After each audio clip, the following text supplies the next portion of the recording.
our staff and encouraging a renewed spirit of service to MATIANG'I and for the national interest. This is our collective duty.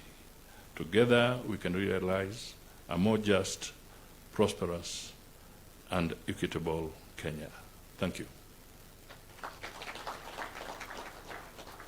I was told that I will now have the very rare opportunity to invite the Lady Chief Justice to the podium.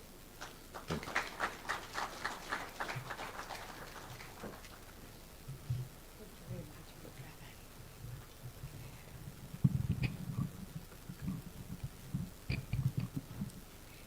Your Excellency, Dr. William Ruto, President and Commander-in-Chief of the Kenya Defense Forces, Your Excellency, Professor Kithure Kindiki, Deputy President of the Republic of Kenya, Chief Justices Emeritus, and our visiting Chief Justices, Your Excellency, Prime Cabinet Secretary, Honorable Musalia Mudavadi. Allow me also to acknowledge the protocol that has been set and abide by it, and recognize my brother and sister judges from the Supreme Court, from all the courts, and all the visiting justices, and our esteemed members of the Judicial Service Commission, distinguished delegates, ladies and gentlemen, good morning. On behalf of the Supreme Court of Kenya, I am most delighted to welcome you all to this conference as we commemorate 12 years since the establishment of the Supreme Court of Kenya. Allow me to particularly single out for special mention and recognition my brother and sister Chief Justices and judges from other jurisdictions who have traveled from across the continent and the world to join us for this conference. Let us appreciate our esteemed guests. The theme of the conference, reflecting and introspecting on the Supreme Court of Kenya's jurisprudence, 12 years of defending the Constitution, captures the dual purpose of our conference, which is to celebrate the milestones we have achieved while critically examining the journey we continue to chart as Kenya's apex court and the ongoing commitment to uphold justice, to uphold constitutionalism, and to uphold the rule of law. At the heart of this conference is the idea that institutions matter. Institutions are the anchors of our democratic aspirations. The establishment of the Supreme Court as the ultimate interpreter and guardian of the Constitution embodies the expectation that the Supreme Court provides stability, certainty, and predictability in resolving the inevitable conflicts that arise within our society. Therefore, we are affirming the idea that our future lies in building strong and robust institutions that will serve as the catalysts for the national progress and development. Your Excellency, ladies and gentlemen, over the past 12 years, the Supreme Court has played a transformative role in shaping both Kenya's jurisprudence and shaping our country's socio-political development. This court's landmark judgments have influenced the daily lives of Kenyans while reinforcing the core principles of our democracy. Through hearing and determining 4 presidential election petitions over the last 3 election cycles, the court has set critical benchmarks for conducting free, fair, and transparent elections. Likewise, through the landmark advisory opinions on devolution and the relationship between the bicameral houses of parliament, the Supreme Court has developed guiding frameworks that clarify interactions between the National Assembly and the Senate, reinforcing devolution as a cornerstone of our transformative constitution.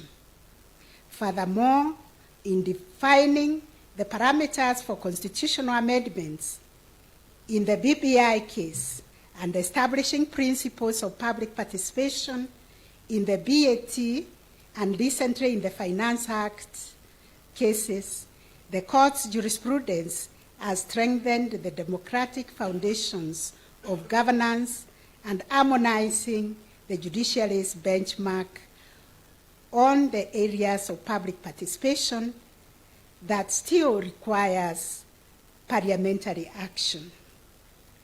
The court's decisions have also directly addressed issues of land rights, human rights, social and economic justice, and family law. In the same vein, the courts have addressed housing rights jurisprudence in the Me Too Bell cases, which reflects the court's commitment to socioeconomic rights.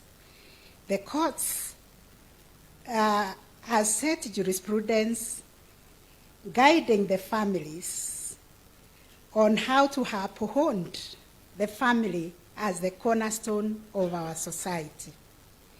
In this and countless other judgments, the Supreme Court has affirmed its role as a transformative agent in the society.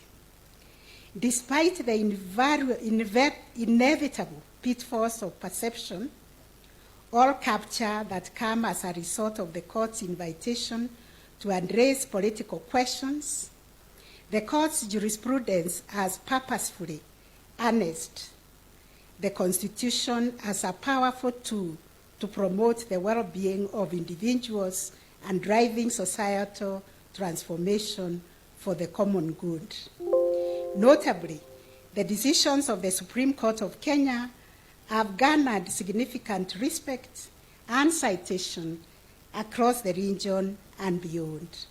This recognition in the global legal community underscores the court's maturity into a respected institution whose well-reasoned judgments contribute to the evolving discourse on the law and justice worldwide. Your Excellency, ladies and gentlemen, the journey of the Supreme Court has not been without challenges, as explained by the Honorable Lady Justice Zake Ndongo. But as we strive to deepen jurisprudence and protect the Constitution, the Court is often called to balance divergent interests and expectations while upholding the law. It is important to appreciate that the Supreme Court's jurisdiction, to a large extent, has a political dimension, given that this court handles matters touching on governance, the exercise of political power, and presidential election petitions. The court inevitably gets drawn into disputes relating to the exercise of a political mandate. And this has led to the court being subjected to political verification and being a target of political rhetoric over the past 3 electoral cycles. I want to take this opportunity to assure Kenyans that in the discharge of our mandates, we do not get drawn into making political decisions. We look for legal solutions for political disputes. The judges are politically neutral and are concerned with only determining the legal and evidential issues before the court, irrespective of their political ramifications. Going back to the history that informed the jurisdiction vested in the Supreme Court, particularly the exclusive jurisdiction to hear and determine presidential election disputes, there is need to sustain public confidence and trust in the Supreme Court. Without a court to turn to for resolving political disputes, our country will risk being left without an institution to arbitrate and resolve these disputes that involve politics and governance. And these disputes have the potential to tear down the country. I therefore urge political players and other Kenyans to reinforce and build public confidence in the work of the judiciary and the Supreme Court. Recently, I have been reflecting on the role of the three arms of government and the need for each arm to shield the other from taking on mandates that are separated by the Constitution, so that we can truly live by the spirit and principle of separation of power. When courts are invited to deal with political questions presented in a legal nature, there is an inevitable risk of being drawn into perceptions that plague political play. Although this is an Anglo-Saxon problem, as we see in jurisdictions that require some political jurisdiction from their apex courts, we must, and indeed we do, approach every issue with legal lens.